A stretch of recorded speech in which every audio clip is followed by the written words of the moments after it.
Frozen Fertilized Eggs. Who owns them following divorce? By Matthew Snuffer.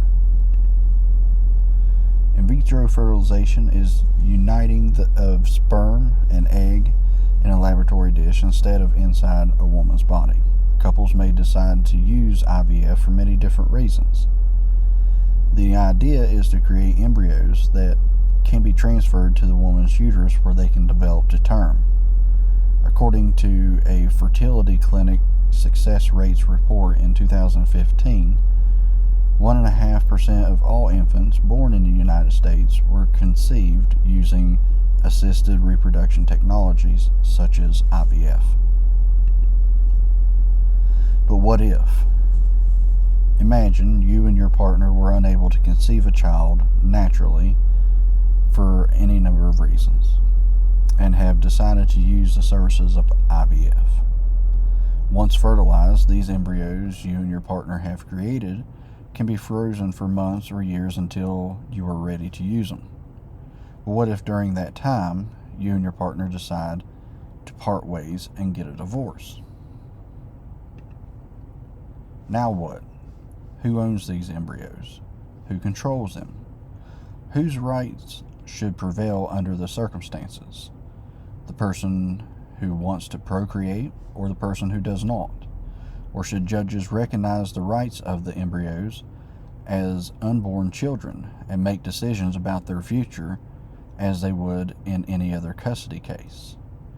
Are the embryos considered life or property?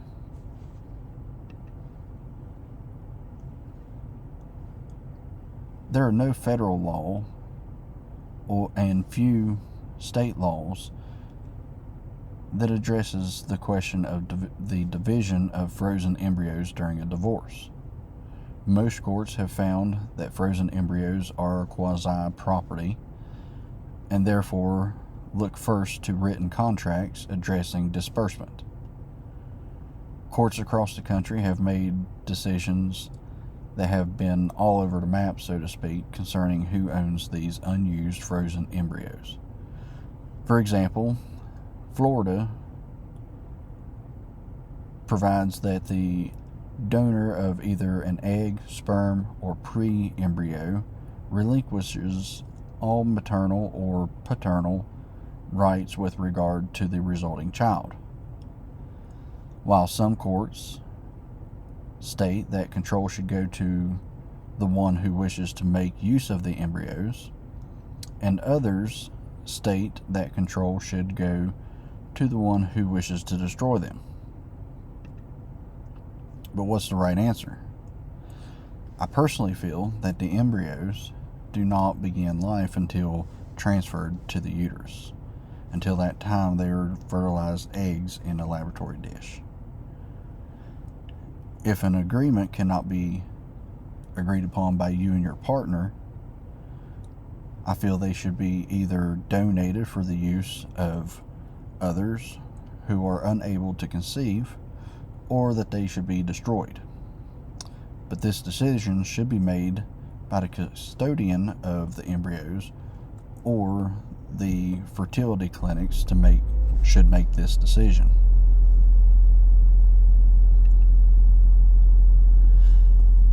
If we were to look at this from a utilitarian point of view, the options would be morally permissible to employ if the benefits of the decisions outweigh its harms.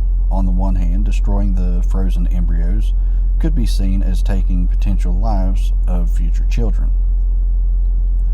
On the other hand, if they were donated, the possible benefits would greatly outweigh the harms, because there would be the possibility to give a couple the chance to have children where they might otherwise not have had the opportunity. Kantian ethics dictate that we should follow a rational and universally applicable moral rule, and doing this solely out of the sense of duty. An action is right only if it conforms to such a rule, and we are morally praiseworthy only if we perform it for duty's sake alone. Therefore, a Kantian could take either side of the argument. One that says it is impermissible because they treat the children merely as a means instead of an end in themselves.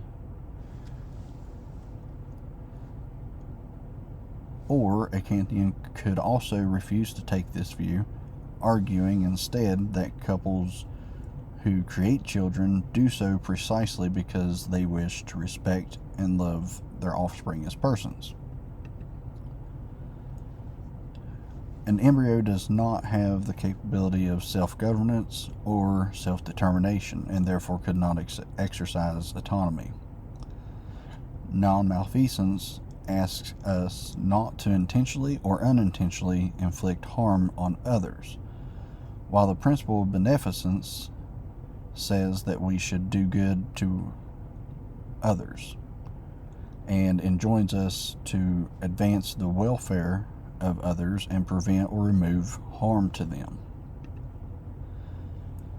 In conclusion, it is my belief that the frozen embryos begin life once implanted into the uterus, and therefore they should be treated as property at that stage rather than children in a custody battle.